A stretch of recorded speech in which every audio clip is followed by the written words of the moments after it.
মায়ের দোয়া বিফলে যায় না গো, জান্নাতের চাবি আমার মা, বেহেশতের চাবি আমার মা, মা গো জান্নাতের চাবি আমার মা।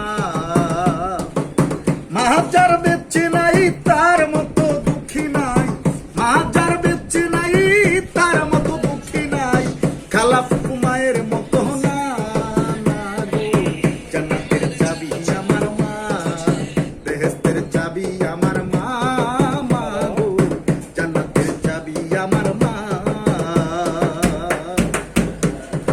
আয় বরকত করে লতি রহমত ফরমায়, মাত্তা ঘিরে ঘরের বালা মুসিবত পালায়, আসমানের জমিনের বালা আসে না সেই ঘরে, যেই করে মা থাকে অতি সমান ধরে আসতে। এখানে কবি বলে গেছে যেই ঘরে বাবা মা সুখী থাকবে এই ঘরে কোনো মুসিবালা আসবে না, কোন অভাবটার কোনো থাকবে না। হাদিসে মায়ের কথা বলছে 3 বার, আর বাবার কথা শুধু একবার বলছে। কেন? যখন একটা সন্তানকে যখন মা যখন 5 মাসের গর্ভের সময় মায়ের যে একটা স্বাধীনতা থাকে, মায়ের স্বাধীনতা হারিয়ে ফেলে। একটা সন্তান যখন আপনি আমি যখন পৃথিবীতে আসি, একটা সন্তান মা যখন গর্ভে ধারণ করে, তখন মার যে ভালো মন্দ খাওয়া রুচি হয় শিখতে পারে না।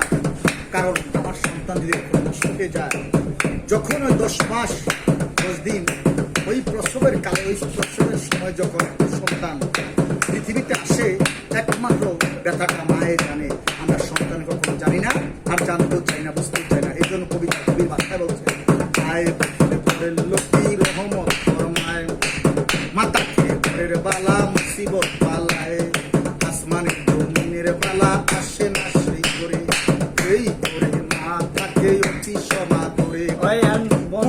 পুত্রবধূ অতঃ শুধু শুধু শাশুড়িকে কষ্ট দিও না গো, জান্নাতের চাবি আমার মা, বেহেশতের চাবি আমার মা, জান্নাতের চাবি আমার মা। মা যার বেঁচে নাই তার মতো দুঃখী নাই, মা যার বেঁচে নাই তার মতো দুঃখী নাই, খালা ফুফু মায়ের মতো না গো, জান্নাতের চাবি আমার মা, বেহেশতের চাবি আমার মা, মা গো জান্নাতের চাবি আমার মা। যে দুঃখ কষ্ট মায়েরই অন্তরে সমুদ্রে, তার মতো কপাল পোড়া কেহ নাই সংসারে, যে দিল দুঃখ কষ্ট মায়েরই অন্তরে, তার হত ভাগ্য কেহ নাই সংসারে। ইহুকালে বরকশন হইবে বিচার, হইবে হে দুযোগবাসী শেষ বিচারের পর, লজ্জাপতি কাজ যেমন ছুঁইতে গেলে মরে, মায়ের কলিজা তেমন ছটফট করে, খাইয়া তারে বনের পাখি উদর করিয়া, আমার সময় ভালো আছে একবার যারে দিয়া, শুকনা ডালে পয়সা যেমন কাকু ডাকে, কুলাতে ধান দিয়া মায়ের সন্তানের সুখ ডাকে, ধূপকলা পা দূরে চুলে কলা না হয় পাতি, বাপ মাহা মরিরা গেলে সওয়ালের দুর্গতি, দেশে বিরাজ্যে যদি পুত্র মারা যায়, পশু পাখি না জানিতে আগে জানে মায়ে, চিড়া বলো হাতের সমান না, কালা বলো ফুফি বলো মায়ের মতো না, চিড়া বলো হাতের সমান